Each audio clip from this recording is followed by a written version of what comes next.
اعوذ باللہ من الشیطان الرجیم بسم اللہ الرحمن الرحیم۔ ناظرین، جو میرا آج کا ٹاپک ہے وہ ہے والد مصطفیٰ یعنی حضرت عبداللہ رضی اللہ عنہ۔ آج آپ پچھلی کتابوں میں والد مصطفیٰ یعنی حضرت عبداللہ رضی اللہ عنہ کا ذکر سنیں گے، لیکن سب سے پہلے آپ کو اس بات سے آگاہ کرنا چاہوں گی کہ جیسا کہ آپ جانتے ہیں کہ ربیع الاول کا مہینہ جلوہ فرما ہے اور یہ مہینہ بہت ببرکات اور فضیلت والا ہے۔ اس مہینے میں درود پاک پڑھنے کی بہت فضیلت ہے۔ آپ کو اور مجھے چاہیے کہ ہم اس پاک مہینے میں، اس فضیلت والے مہینے میں زیادہ سے زیادہ درود پاک پڑھنے کا شرف حاصل کریں۔ اللہ تعالیٰ ہم اس بات کی توفیق عطا فرمائے، آمین۔ نبی پاک صلی اللہ علیہ وآلہ وسلم کا فرمان ہے کہ تم جہاں بھی درود پڑھو گے مجھ پر تو تمہارا یہ درود مجھ تک پہنچتا ہے، سبحان اللہ۔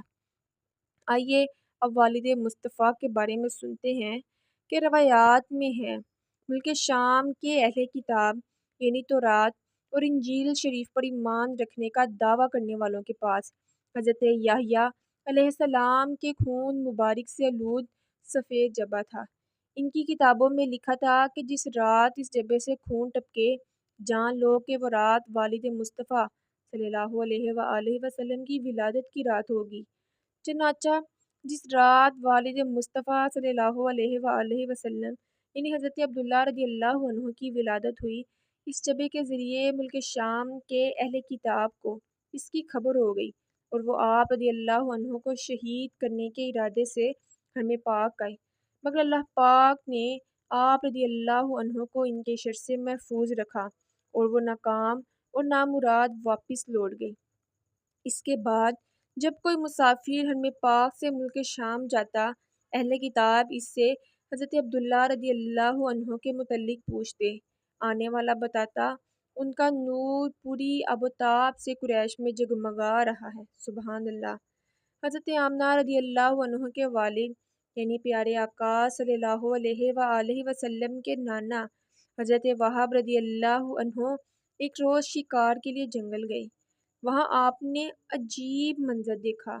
آپ نے دیکھا کہ والد مصطفیٰ صلی اللہ علیہ وآلہ وسلم حضرت عبداللہ رضی اللہ عنہ جو شکار کے لیے آئے تھے جنگل میں اکیلے ہیں اور اہل کتاب کے تقریباً 90 افراد تلواریں لیے آپ رضی اللہ عنہ کو گھیرے ہوئے ہیں۔ حضرت وہب رضی اللہ عنہ فرماتے ہیں کہ ایک کشی نوجوان کو مشکل میں دیکھ کر اس کی مدد کے لیے بڑھنے ہی والا تھا کہ اچانک غیب سے کچھ گھوڑے سوار حاضر ہوئے یعنی ظاہر ہوئے۔ یہ انسانوں جیسے نہیں تھے۔ انہوں نے آتے ہی ان 90 افراد یعنی 90 افراد پر حملہ کر کے انہیں مار بھگایا اور حضرت عبداللہ رضی اللہ عنہ کو بحفاظت ان کے گھر تک پہنچا دیا۔ سبحان اللہ، کیا شان ہے ہمارے پیارے نبی صلی اللہ علیہ وآلہ وسلم کے پیارے والد محترم کی، سبحان اللہ۔ اگر آپ لوگوں نے میری پچھلی ویڈیو سنی ہوگی تو اس میں نے آپ لوگوں کو بتایا، یعنی کہ آپ لوگوں نے سنا کہ پچھلی کتابوں میں نبی پاک صلی اللہ علیہ وآلہ وسلم کا بہت زیادہ ذکر تھا، اسی لیے پچھلی کتابوں پر ایمان رکھنے والے نبی پاک صلی اللہ علیہ وآلہ وسلم کو اپنے بیٹوں سے زیادہ پہچانتے تھے۔ اس سلسلے میں ایمان سے روک دینے والی باطنی بیماری یہ بات نکلتی ہے۔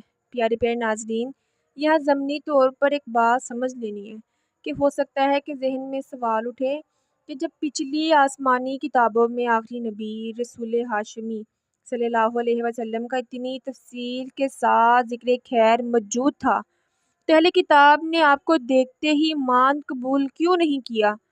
جب وہ آپ صلی اللہ علیہ وآلہ وسلم کو جانتے اور پہچانتے بھی تھے، انہیں معلوم تھا کہ آپ صلی اللہ علیہ وآلہ وسلم ہی آخری نبی ہیں، تو انہیں چاہیے تھا کہ دیکھتے ہی فوراً کلمہ پڑھ لیتے۔ آخر انہوں نے ایمان قبول کیوں نہیں کیا؟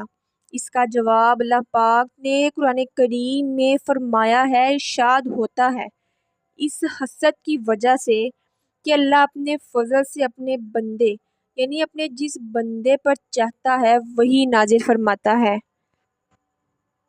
اس آیت کے تحت بنی اسرائیل کو حسد ہوا کہ آخری نبی ہونے کا اعزاز حضور صلی اللہ علیہ وآلہ وسلم کو کیوں ملا؟ کسی اسرائیلی کو ملنا چاہیے تھا، اس لیے وہ حضور صلی اللہ علیہ وآلہ وسلم پر ایمان نہیں لائے۔ معلوم ہوا کہ حسد کبھی ایمان سے بھی روک دیتا ہے۔ اللہ تعالیٰ ہمیں غلط کاموں سے، غلط سوچوں سے محفوظ رکھے، آمین۔